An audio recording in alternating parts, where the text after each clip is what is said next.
News, Nigeria's President Bola Tinubu, represented by the Minister of Budget and National Planning, Lagos State Governor Babajide Sanwo-Olu, has urged Nigerians to promote values that drive good governance. They emphasized that such efforts will help create an economic environment that empowers and uplifts citizens. They spoke at the annual Directors Conference together by the Chartered Institute of Directors Nigeria. Details in this report. Corporate governance is the system of rules and processes that guide how a company is directed and controlled. It involves identifying the rights and responsibilities of the board, managers and stakeholders, and establishing rules for decision-making. The Chartered Institute of Directors Nigeria has been in the forefront of the campaign for the adoption of good corporate governance across all strata of Nigeria's economy. This annual conference is another way to spread that message of good.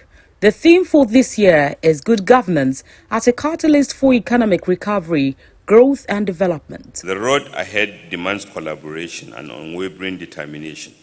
The public and private sector must work in tandem to unlock our economy's potential. Over the years, this gathering has served as a crucible of ideas where best governance practices and pressing national issues are posed in collegiality. The conversation throughout this conference will be pivotal in identifying challenges and proposing actionable solutions. The rule of law, lawful conduct by elected public officials and representatives and their appointees, and of course also within the context of professional, moral and ethical conduct, as well as selflessness of people given the responsibility of representing people in the sphere of governance. Other speakers at the conference maintained that effective leadership and steadfast commitment to transparency are essential ingredients necessary to build a thriving economy. This theme will elicit discussions and contributions that will capture our current challenges as a nation, as a state, and also illuminate a path towards a more resilient and a more prosperous future. A future that all of us, either we like it or not, we must believe in. Because indeed, we don't have any other space. This is where nature has brought all of us together. Good governance as a catalyst for economic recovery. Across the globe, economies are grappling with socio-economic challenges, and Nigeria is no exception. However, there is one key solution that is central to addressing these challenges that we have.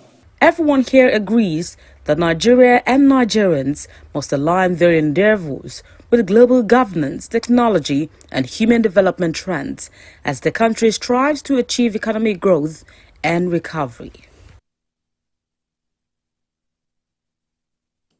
AI enthusiasts say corporate workers and business owners need to adopt artificial intelligence and other tech tools to keep up with the trends and improve efficiency. This was the consensus from an inaugural AI conference which held in Abuja. Uloma Oyemachi reports.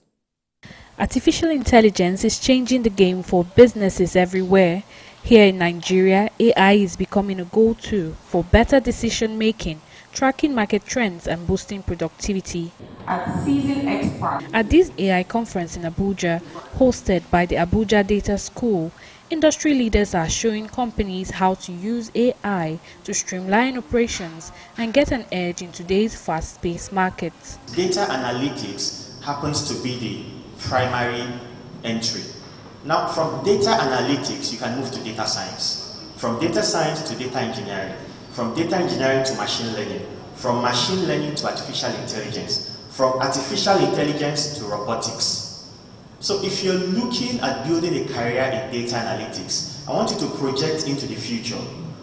I would like to let you know that data analytics has come to stay. While some worry that AI could take jobs, experts here encourage Nigerians to embrace these skills, saying the country is already on the right path. But what artificial intelligence will do, just like every other skill, if you do not equip yourself with artificial intelligence, which makes tasks easier, it makes the job functions easier, then you will lose out of demand. Nigeria is the largest black nation on earth, and we boast of very intelligent minds.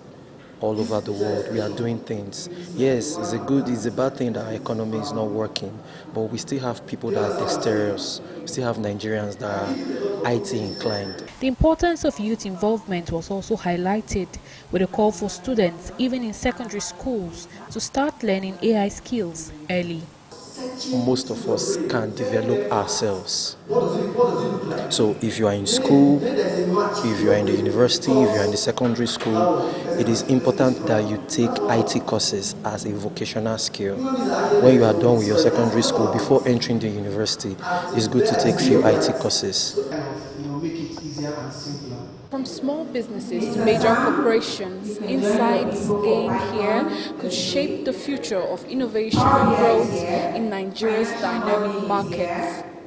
Uloma Oyebanshi, TVC News, Abuja. The Bayelsa State Oil and Environmental Commission has recommended that international oil companies generate and invest at least $12 billion over the course of 12 years to repair, remediate, and restore the environmental and public health damage caused by oil and gas exploration. The recommendation was echoed by leaders of Bayelsa State and International Conference for Petroleum Pollution and Just Transition in the Niger Delta area. The governor of Bayelsa State said the fund will lay the foundation for Bayelsa's transition towards renewable energy and opportunities for alternative livelihoods.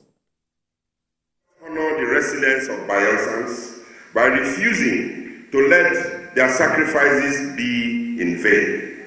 Let us demand justice for those 16,000 infants, for the fishermen whose nets return empty, for the families whose source of livelihood and living are being poisoned. This pollution is not just killing our environment, it's destroying our ecosystem completely. And in addition to all of this, the people themselves, as I heard the chaplain, the report that we saw, which the final report confirms, even in this report, authenticates that. So if you add all of this to what is going on, global warming, you will see that our challenges are far more. But let me just underscore the fact that some of the shocking revelation from this report is the fact that Bayelsa State has a pollution to the level of 1.5 barrels per capita. 1.5 barrels of crude oil per capita. It's just amazing and mind-blowing, unimaginable. Wrapping up business news now, the stock market has maintained its low profile with deals in sectors following sustained sales pressure. If you get up reports on markets, we'll be back with sports news. The stock market has stayed on its price correction path, trying to rebalance high prices that were seen some weeks earlier. Index moved in direct response to the negative trend on the floor, readjusting trade data by 0.38% in red. The biggest price loser was RRDL Holdings, which listed its shares a few weeks ago, playing in the oil and gas markets. Also losing price values were United Capital, First Bank Holdings, UBA, and Wa Cement. The positive traders with marginal gains on equities values included NGX Group, Access Holdings, Zenith, and GT Holdings. Market watchers believe that the current price correction will again lift stock prices as the year moves to a close. Efyong Ekop, TVC News, Lagos.